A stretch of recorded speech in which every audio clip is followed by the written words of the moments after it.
Well,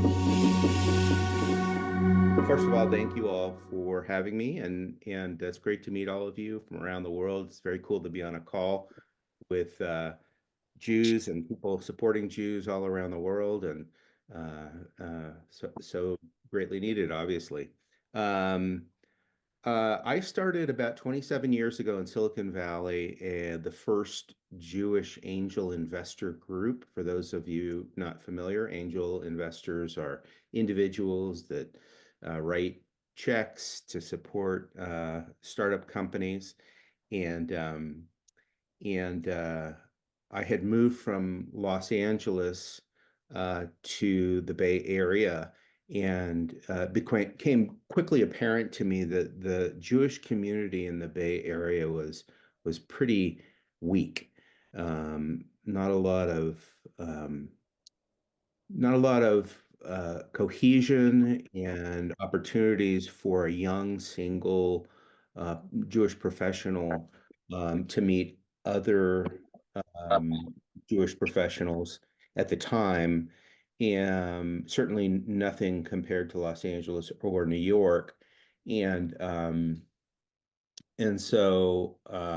myself am not religious, but was raised with a strong Jewish identity, and and I felt like there was enormous opportunity that was being missed because Silicon Valley was and is so influential in the world, and for there to be so little in the way of programming and support for young Jewish professionals to me seemed like a wasted opportunity. And so I actually started just by creating an informal group for young Jewish adults to meet one another for social purposes, to make friends, for dating. And that quickly grew.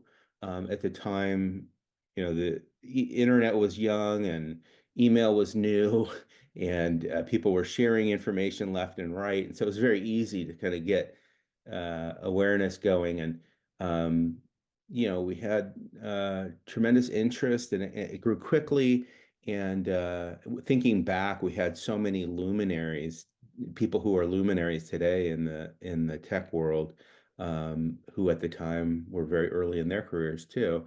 And anyways, so Tribe of Angels was the name of the first Jewish angel group in Silicon Valley, and that grew out of my efforts just to bring young Jewish adults together.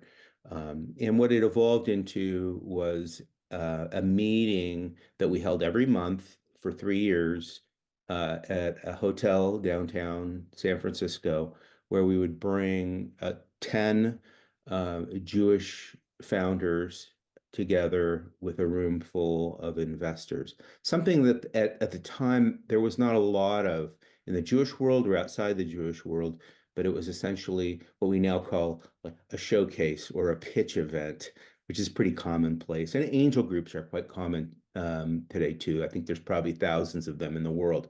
At the time, there were really just a half dozen or so, and we were one of those.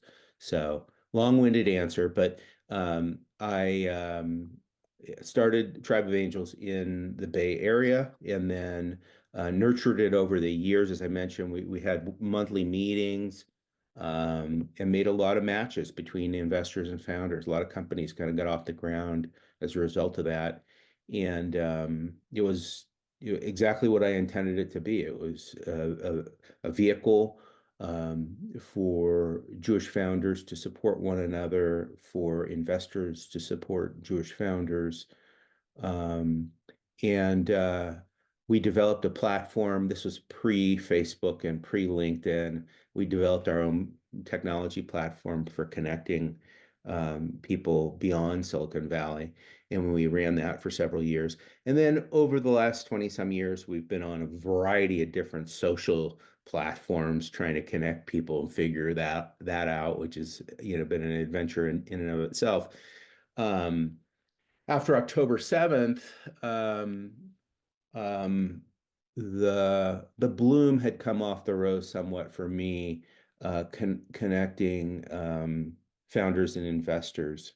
And the truth is, I think um, with some exceptions, we have a lot of issues in the Jewish world. I recognize that, but um, Jewish and Israeli founders, I found, are receptive to and interested in connecting with Jewish and allied investors to the extent that it advantages them.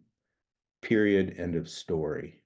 I think part of the nature of being an entrepreneur for most entrepreneurs is you tend to be pretty rapacious and selfish and self-focused, outcomes focused, and so altruism tends to be within that group pretty transactional. Young Jewish or not young, doesn't matter how old you are, but Jewish founders um, will feign altruism in order to secure funding. They'll do whatever is needed to secure funding, and then the story ends. Uh, Mhm. and so my interest in the investment side of the equation has waned over the years. After October 7th, I really wanted to simply uh, figure out better ways to connect Jewish business people, primarily in the venture world, so the early startup world, uh, Mhm. investors and non-investors, but connect them and find ways to help them help each other. I think so. So after October 7th, we really doubled down on trying to help Jewish job seekers find work, for a variety of reasons. Obviously, in Israel, a lot of people were in the reserves and were challenged in needing to abandon their startups and go fight and come back and not have a job. Um, and so both in Israel and outside of Israel, I think the last couple of years have been a challenging time in the workforce for everyone, for most people. And so we have several thousand people who are in our Telegram and WhatsApp groups, and all day long they're helping each other. They're doing what we hope would happen and introducing one another to job opportunities. We've seen a lot of kind of full circle effects where somebody is in the tribe and they're looking for work and they secure a position, oftentimes a senior role. First thing they do is they go back in the tribe and they hire people, uh, Mhm. which is great, gratifying to see. So I think that's the main difference. We do have now groups for founders and investors that resemble what we were originally doing, and they help each other with introductions to investment opportunities or customers. Really, at the end of the day, my interest is in just figuring out ways through using different platforms or contests or directories um, to make it easier, whether you're a job seeker or a founder, make it easier for you to succeed. And as a founder, having been a founder myself several times, if there were an easy button that you could press that gave you access to a worldwide Jewish venture community that could help open doors for talent, could help open doors for partnerships and customers and investment, boy, wouldn't that be an amazing thing? To me, it's an enormous embarrassment. Um, that we're so poor at it. Given the billions of dollars that are invested in sort of the Jewish philanthropy complex, Mm. uh, our failure collectively, I think, to address this, um, it's, it doesn't bode well for the future, in my opinion. Yeah, I think there are for sure. And I see several people have asked about website and how do I get access to this group. We have made it deliberately difficult to access the group. In fact, it's something that we're just addressing right now. I will circulate a um, a link tree so that you all have ways to connect in. We have Telegram groups, we have WhatsApp groups, and that's primarily it at this point. We also have a newsletter, sorry. Um, and as far as uh, as far as the ways, that we could all work together, um, certainly welcome all of you to join our groups as you see fit, and give us feedback. And you'll see immediately you get kind of swarmed with requests. People are saying, "Hey, does anybody know anyone at this company or this organization?" And sometimes people jump in with help, and sometimes it's crickets, and there's just no help to be found. But I think joining the groups is probably the easiest way um, to do it. And then I welcome the opportunity to continue this conversation, and find out if there's other ways that we can collaborate to reach more people that could benefit or contribute. Um, so yeah, I don't know enough about everybody's individual world, and we certainly face this. I faced it 27 years ago when I started Tribe of Angels, and I face it every day now. Is there is this mingling of philanthropic and for-profit dollars and incentives and motivations, and it's not good. It's toxic. It's not helpful. And I say that because, um, well, my earlier comment, which is that uh, founders are uh, mostly very selfish because what they're doing is so hard. They have to protect their time. They're struggling often to raise money or to sell. It's just an incredibly difficult thing. So they have to be very guarded about how they spend their time. And if they get involved with an organization while they're building a startup, some of them are, religious, or they're very devoted to Israel and tzedakah, but most of them are not. I'd say a majority are secular.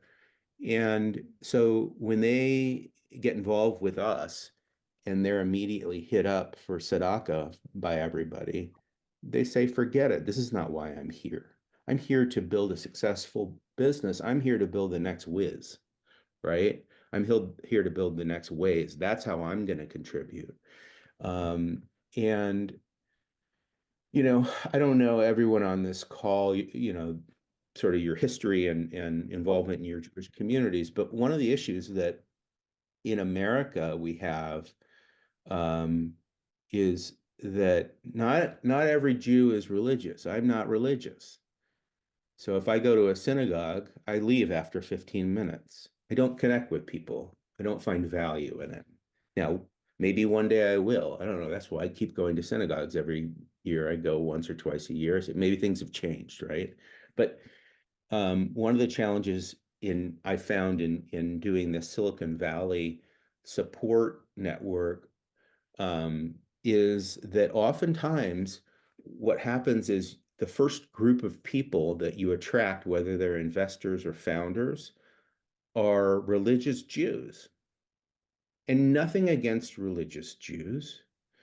Um, but oftentimes the way that they approach and the way that they engage with other founders is off-putting, and um, is not helpful.